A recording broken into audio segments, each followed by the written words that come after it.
Hello and welcome to the Alcohol Recovery Show, where we discuss practical, actionable steps for anyone who wants to achieve their dream of getting and staying well, happy and free from any form of alcohol dependence. Hello and a very warm welcome back to the Alcohol Recovery Show. Today we're getting into something that quietly does a huge amount of heavy lifting in recovery. I talk about it in my book, The Alcohol-Free Woman, in the chapter called Becoming Your Own Number One Fan. Okay, now bear with me, it might sound like a bit of a fluffy idea, a bit like something printed on a mug with a pastel background, but it really can shift and change the entire way you experience sobriety. So let's just ease into it. Now take a moment to think about what you like about yourself. Go on then, just a minute. Something real, something simple, and then bring to mind whether you feel proud of yourself. So you might think about being a good neighbour. Perhaps you help some neighbours with some gardening. You might be a good cook, or you can fix your car.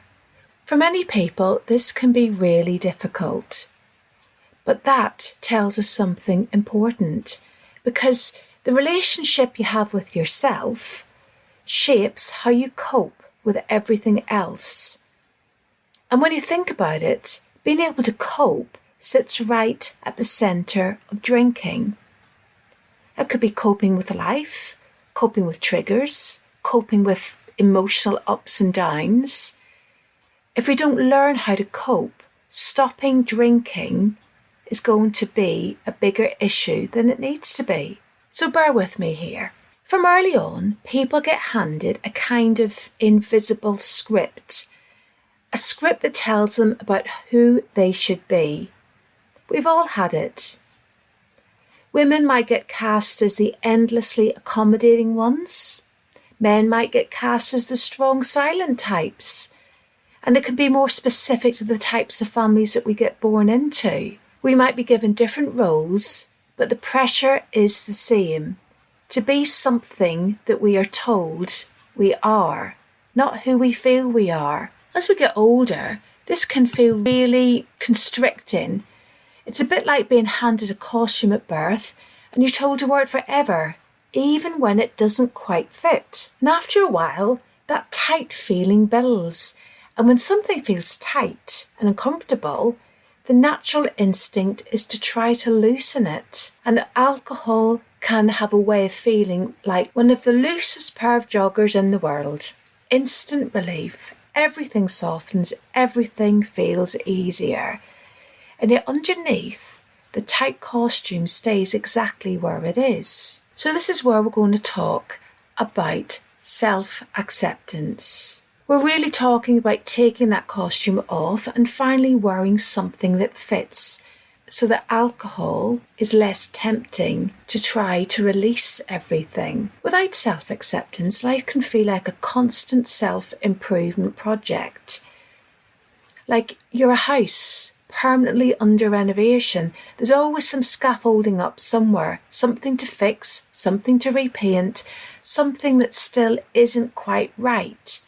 And living like that creates pressure. Now don't get me wrong, there's nothing wrong with a little bit of self-improvement here and there, but constantly feeling under pressure or constantly having that sense that you're not quite enough is really debilitating. It's emotionally taxing. And those types of feelings can lead us to a drink. Living like that creates a lot of pressure.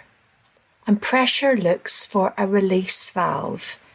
And for many people, yes, that release valve has been alcohol.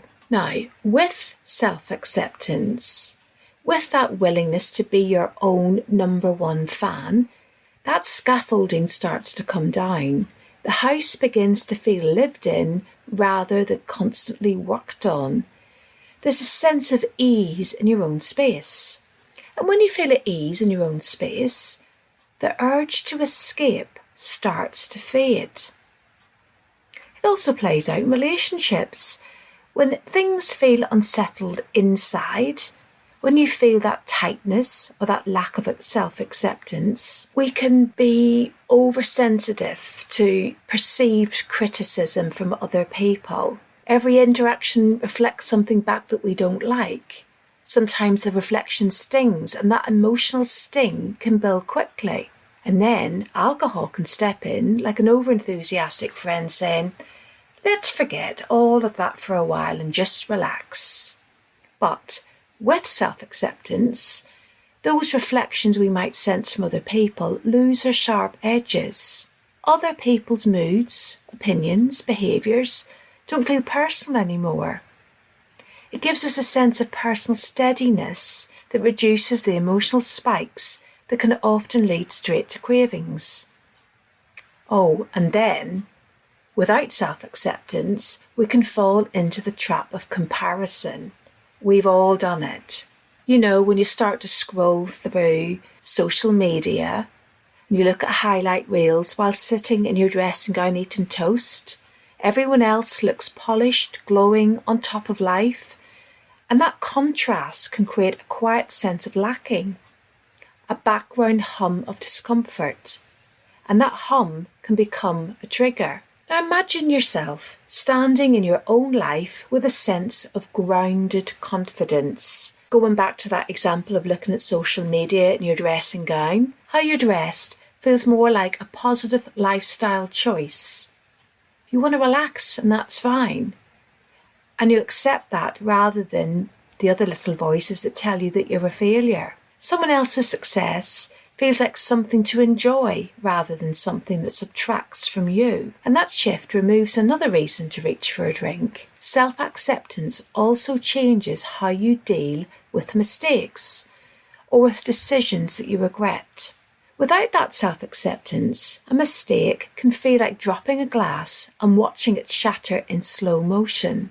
The noise, the mess, and the urge to sweep everything under the rug as quickly as possible. And alcohol has often played the role of that rug. Heavy drinking can mask those feelings of weakness or failure. But with self-acceptance, a mistake becomes more like missing a turn while driving. You notice it, you adjust, and then you carry on. You don't need any dramatic soundtrack required, and you certainly don't need to lift a drink. Fewer of these dramatic spirals, when you do question yourself or have deep regrets, means fewer moments where alcohol feels like the only escape route. Now, many people who drink in a problematic way talk about anxiety, and often that feeling of anxiety can come back full time when they try to stop. You know, that restless, uneasy feeling that sits just under the surface. You don't really know exactly what's wrong, but there's just a sense that things are not quite right. The anxiety doesn't have any clear cause. And sometimes it just feels like background static that's there all the time to a greater or lesser extent. Now, one source of that background static, that gnawing sense of low-level anxiety, is the gap between who you think you should be and who you are right now. And that gap creates tension. It's a bit like trying to hold a plank position all day. You know that exercise where you're leaning on your toes and your hands and you're pressing up and you start to shake.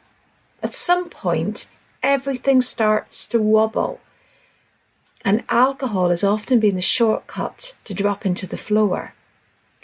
Self-acceptance allows you to stand up instead. The strain eases, the body relaxes, and when that internal strain really eases, the need to numb it begins to fade. So this idea of self-acceptance starts to look far less like a luxury and far more like a core tool for staying sober. Now let's make this practical. You know, in the Alcohol Recovery Show, we like practical, actionable steps. So let's think about things that you can take away from this podcast episode today. Remember, self-acceptance, it's a skill. It's more like learning to cook than waiting for inspiration to strike. And it's small, consistent actions that build confidence over time that really count. And one of the first steps involves letting go of perfection. Perfection is a bit like looking towards the horizon. You move towards it all day out on a hike, but you never quite arrive. But progress, on the other hand, gives you something solid to stand on. Progress supports sobriety. Perfection quietly fuels pressure. You might have heard of that expression in recovery circles. It says, progress, not perfection. And that's the reason why. Because we can never ever reach perfection. But we can gauge our progress. Then, of course, when we think about self-acceptance, there's a good old inner critic. That voice that can sound very official. It might sound like a teacher that we had from the past, or a parent, and they're always on hand with a comment, and the comment usually is not a positive one. One way to take the sting out of that inner critic is to change how it sounds. Instead of somebody with authority, like that old head teacher, turn it into a cartoon character. Suddenly, that voice has less authority. And when it stops sounding powerful, it stops feeling powerful, and less inner pressure means fewer emotional triggers. Then there might be the little quirks you notice about yourself. This can be a source of irritation. Or you could flip it and say it's actually part of your charm. Think of these little quirks as the seasoning rather than the flaw. Life without any quirks would feel a bit like plain boiled rice. Functional, yet missing something. So learning to appreciate those small details of your personality or how you behave or your habits of daily life creates a warmer relationship with yourself. And when that relationship feels warmer, the urge to escape it reduces. And self-compassion or self-acceptance builds on this. Another core skill is to listen to your body. Simple things like taking a rest when you need it, saying no when something feels too much. For a long time, alcohol may have acted like a volume dial, turning feelings down. Self-compassion works differently. Self-compassion listens, it adjusts, and it responds.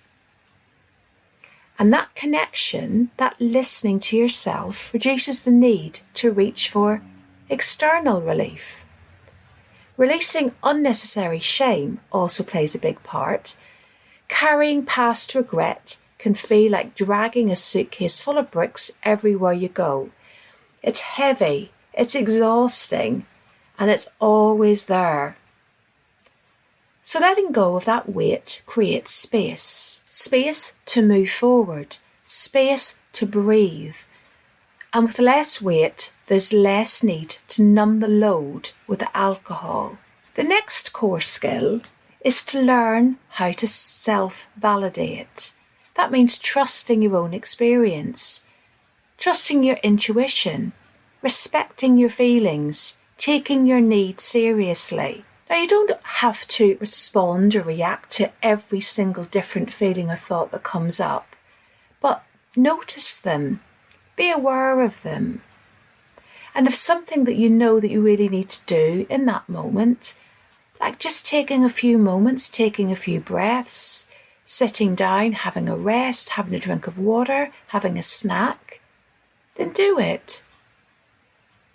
Alcohol is a way of shrinking people, and self-validation allows you to take up your full space again, to do what you need to do for yourself.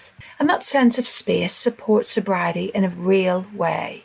Now, before we finish today, it's to talk about something that is external to you, and that's the people that are around you. They do matter. We can self-validate, we can self-accept, we can become more self-aware. But remember to surround yourself with supportive people. These supportive people act like good lighting. They help see yourself clearly and kindly. Critical environments, or people who are constantly trying to bring you down, can feel like harsh fluorescent lights. They highlight every perceived flaw. Choosing your environment becomes part of protecting your progress. So when you zoom out, self-acceptance touches everything. It lowers anxiety, it softens shame, it steadies emotions, it reduces triggers, and most importantly, it removes the inner discomfort that once made alcohol feel necessary. And this takes practice, and it builds gradually. It starts with a simple shift in your thinking. Thinking that it's important to stand on your own side, to become your own number one fan, and it isn't indulgent. It's like giving yourself the solid ground you need to stay upright, and that might be one of the most powerful supports you can have in sobriety. If you want to learn more about self-acceptance and other important tools in staying sober, then you'll be interested in our books on winspress.com. There are more details in the description that goes with this episode. Some of the key ideas in this episode have been taken from The Alcohol-Free Woman. Most of the books are also available as audiobooks. So if the audio is your thing, then please take a look at audible.com. Thanks for listening. Thanks for being here today. And I'll see you in the next episode. Bye.